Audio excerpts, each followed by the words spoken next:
Hello नमस्कार बच्चों। आज हम हिंदी में कृष्ण काव्य के बारे में पढ़ेंगे। तो सबसे पहले हम चलते हैं एक कृष्ण का स्वरूप। देखिए, ऋग्वेद में कुछ सूक्तों के रचयिता किसको माना गया है? ऋषि कृष्ण को। ऋग्वेद में कुछ सूक्तों के रचयिता ऋषि कृष्ण को माना गया है। वहीं पर आंगिरस के जो शिष्य थे कृष्ण, उनके द्वारा जो रचित ग्रंथ था उसका नाम था छांदोग्य उपनिषद। क्या था? छांदोग्य उपनिषद। उपनिषद, ठीक है। अब वैदिक साहित्य में उल्लेखित कृष्ण और महाभारत के कृष्ण दोनों अलग अलग हैं। यह किसने कहा था? यह कहा था डॉक्टर भंडारकर ने। किसने कहा था? डॉक्टर भंडारकर ने कहा था। ये मोस्ट इम्पोर्टेंट प्रश्न है जो कि अधिकतर पेपरों में आता ही है, ठीक है। अब उन्होंने कृष्ण के दो स्वरूपों को बताया था, एक लोक रक्षक के रूप में और दूसरा लोक रंजक के रूप में, ठीक है। पहला जो स्वरूप उन्होंने बताया लोक रक्षक के रूप में, महाभारत के जो कृष्ण थे, महाभारत में कृष्ण का वर्णन किया गया है, उसमें उनका स्वरूप कैसा था? लोक रक्षक के रूप में, और उसमें राधा का वर्णन कहीं नहीं है। लोक रक्षक के रूप में यदि देखा जाए कि कृष्ण का वर्णन कहाँ मिलता है, तो महाभारत के जो कृष्ण हैं वो हैं, और उनका राधा का वर्णन उसमें कहीं नहीं मिलता है। लेकिन लोक रंजक के रूप में पुराणों में वर्णित जो भी ग्रंथ हैं उनमें कृष्ण का वर्णन मिलता है, और उसमें उन ग्रंथों में राधा का वर्णन भी मिलता है। तो कृष्ण के दो स्वरूप हुए, लोक रक्षक के रूप में और लोक रंजक के रूप में, ठीक है। आगे चलते हैं कि संस्कृत काव्य में कृष्ण का सर्वप्रथम उल्लेख किस में मिलता है? तो संस्कृत काव्य में कृष्ण का सर्वप्रथम उल्लेख जो अश्वघोष द्वारा रचित ब्रह्मचरित, अश्वघोष द्वारा रचित ब्रह्मचरित्र में सर्वप्रथम वर्णन देखने को मिलता है। वहीं भट्ट केदार के वैणी संहार में, भट्ट केदार द्वारा जो रचित ग्रंथ है वैणी संहार के नाम से, उसमें भी कृष्ण का वर्णन देखने को मिलता है, ठीक है।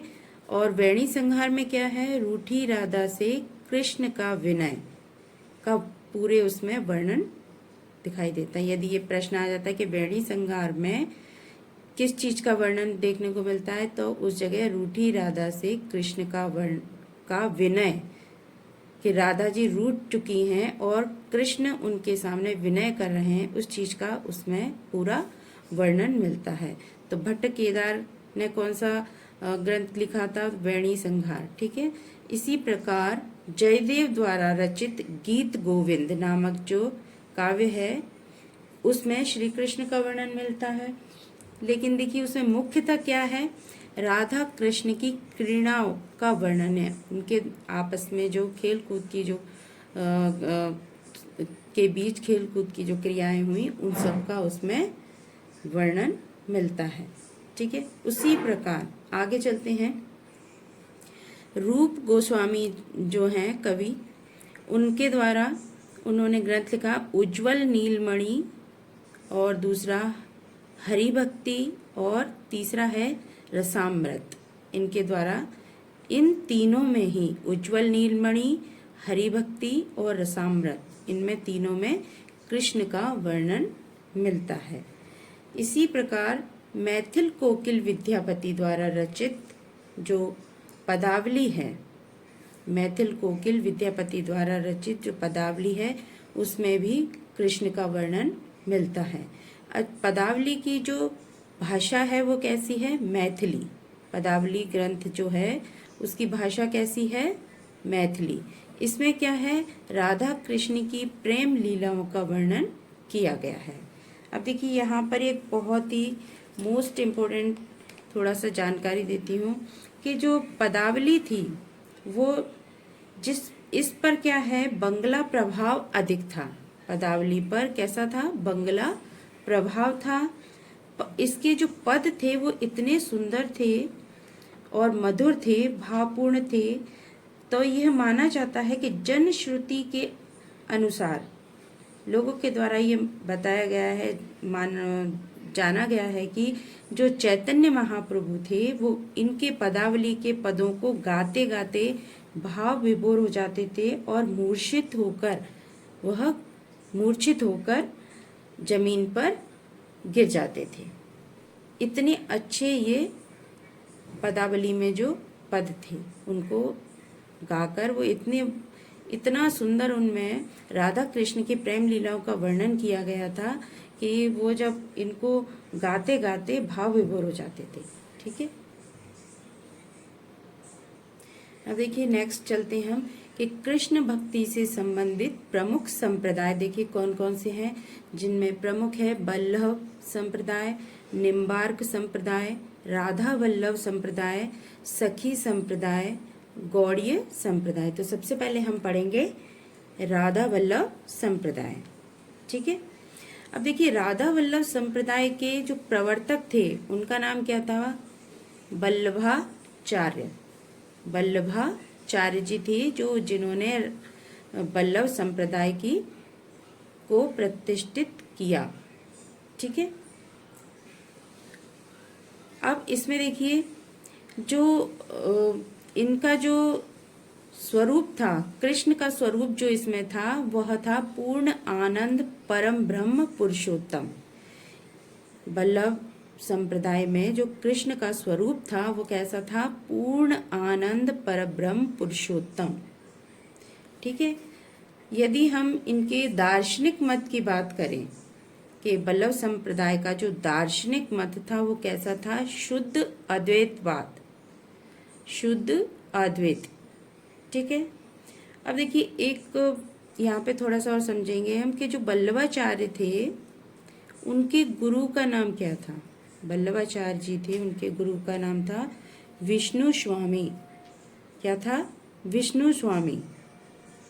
ठीक है, और विष्णु स्वामी द्वारा जो संप्रदाय चलाया गया था उस संप्रदाय का नाम था रुद्र संप्रदाय। समझिए यहाँ पर कि वल्लभाचार्य के जो गुरु थे उनका नाम था विष्णु स्वामी और विष्णु स्वामी ने जो संप्रदाय चलाया उस संप्रदाय का नाम था रुद्र संप्रदाय। इनके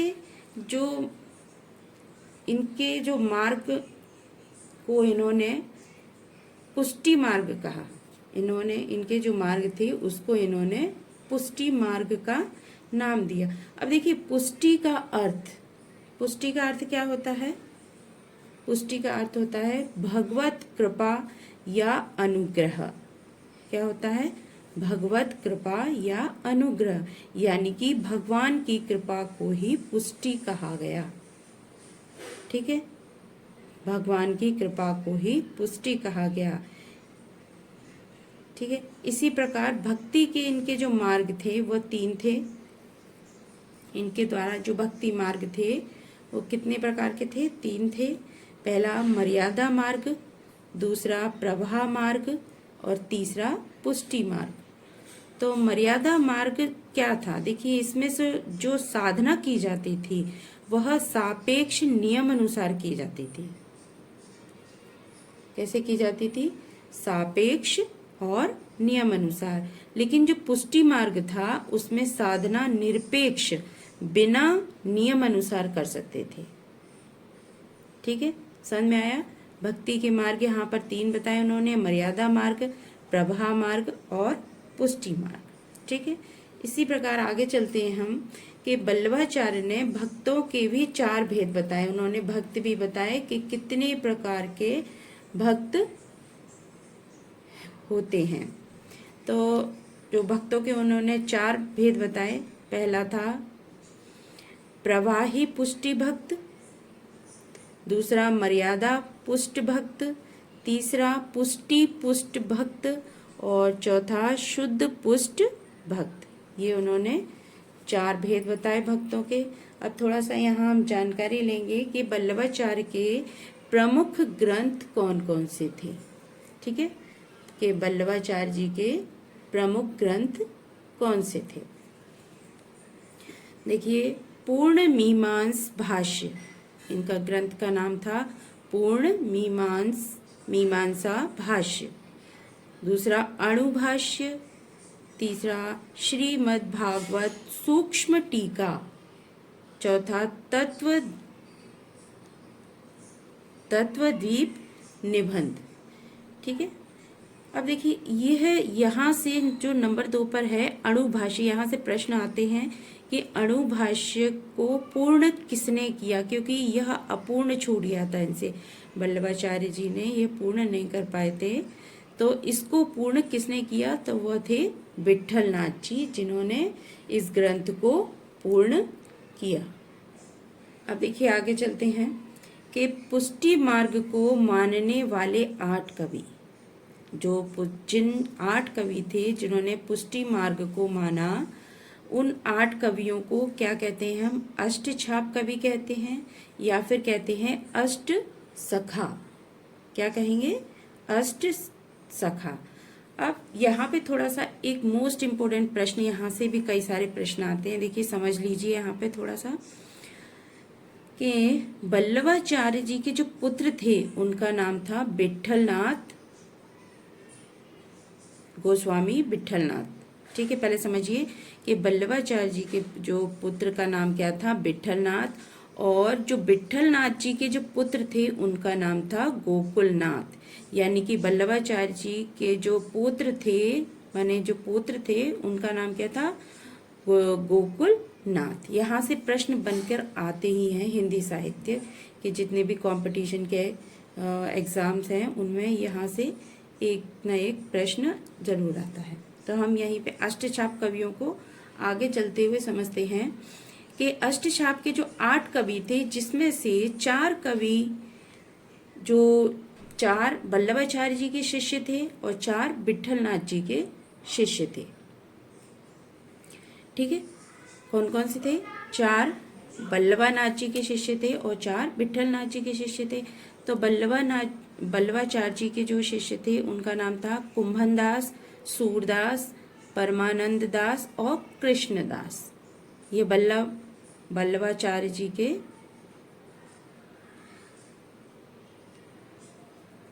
के शिष्य थे।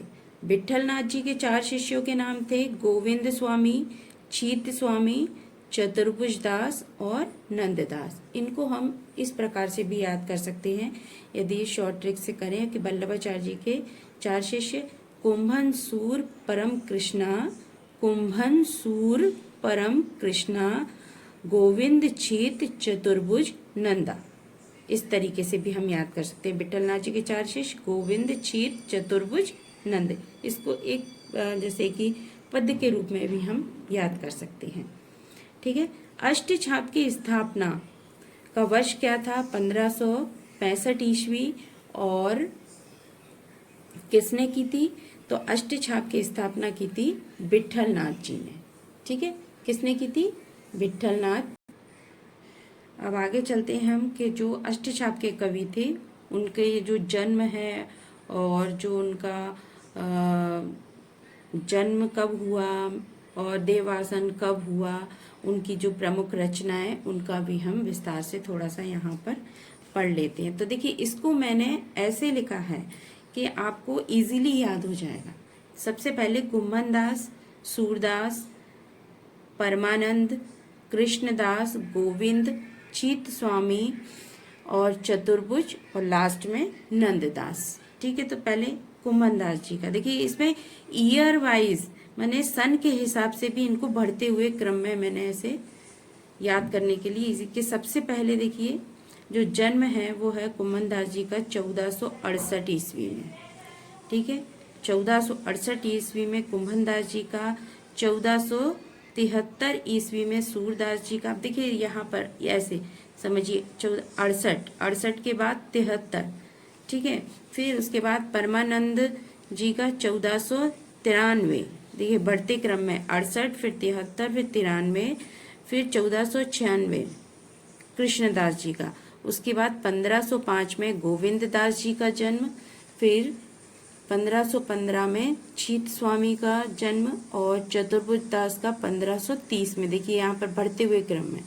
इसी प्रकार जो नंद दास हैं उनका भी जन्म 1533 में।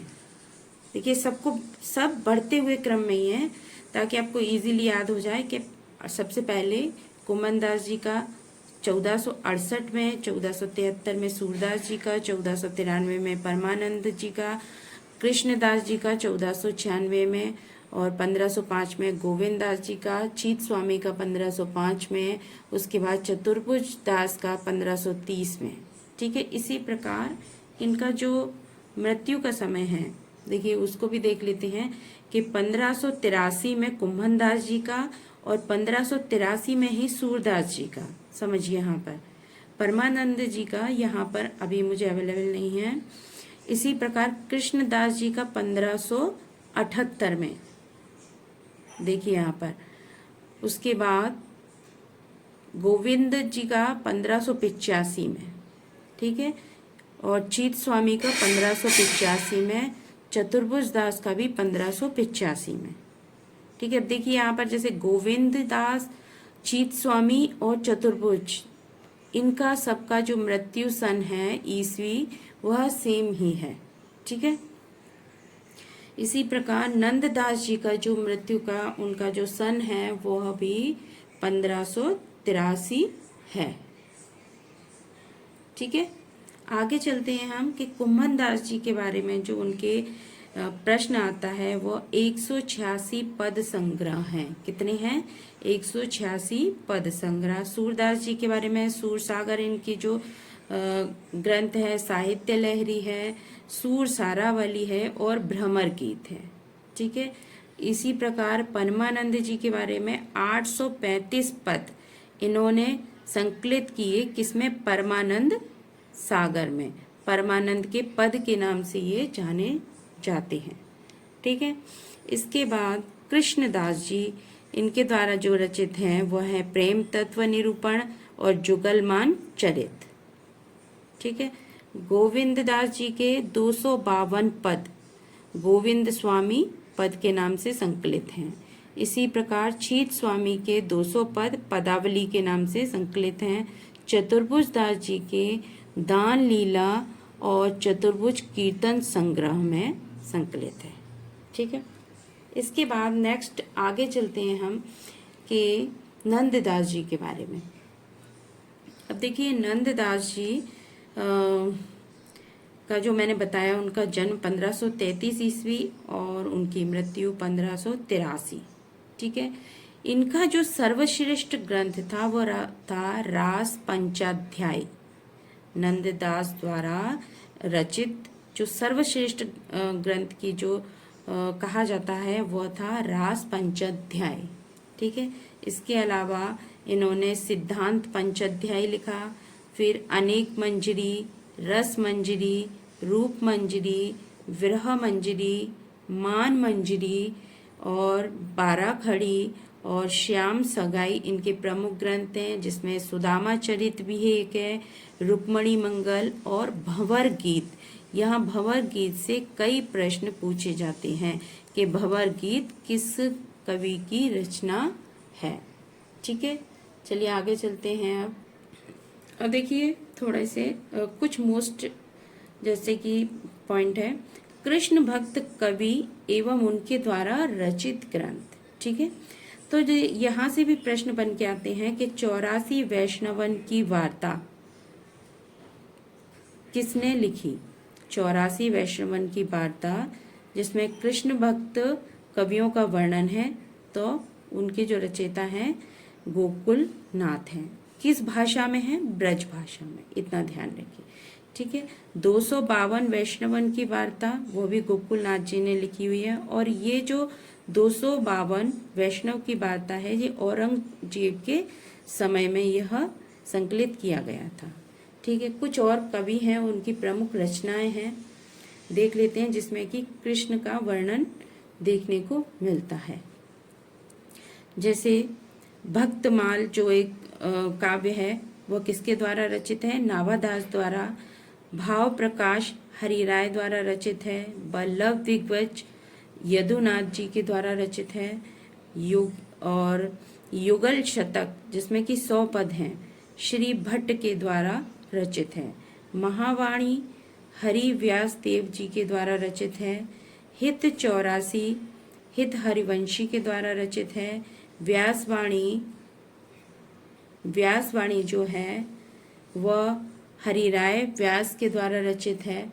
उसके बाद गोविंद भाष्य राम राय। देखिए ये कई बार प्रश्न यहाँ से आता है कि गोविंद भाष्य किसके द्वारा रचित काव्य है, तो वह है राम राय। सिद्धांत के पद केलीमान स्वामी हरिदास के द्वारा रचित है।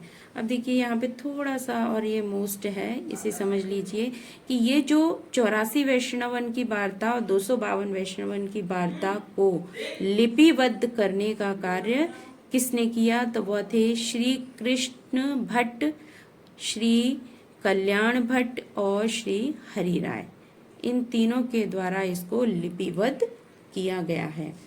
तो आज का वीडियो यहीं पे हम ख़त्म करते हैं, समाप्त करते हैं। नेक्स्ट जो भी इसमें और भी मोस्ट इम्पोर्टेंट पॉइंट है वो नेक्स्ट वीडियो में मैं आपको प्रोवाइड करा दूंगी। तो बच्चों यदि अच्छा लगा हो मेरा वीडियो तो आप लाइक ज़रूर कर दीजिए। और कई दिनों बाद ये मैंने वीडियो अपलोड किया है क्योंकि मेरी तबीयत ठीक नहीं थी। तो यदि पसंद आता है तो लाइक ज़रूर कीजिए, कमेंट करिए और शेयर कीजिए। मेरा चैनल यदि सब्सक्राइब नहीं किया हुआ है तो उसे भी आप सब्सक्राइब कर लीजिए। तो बहुत बहुत धन्यवाद।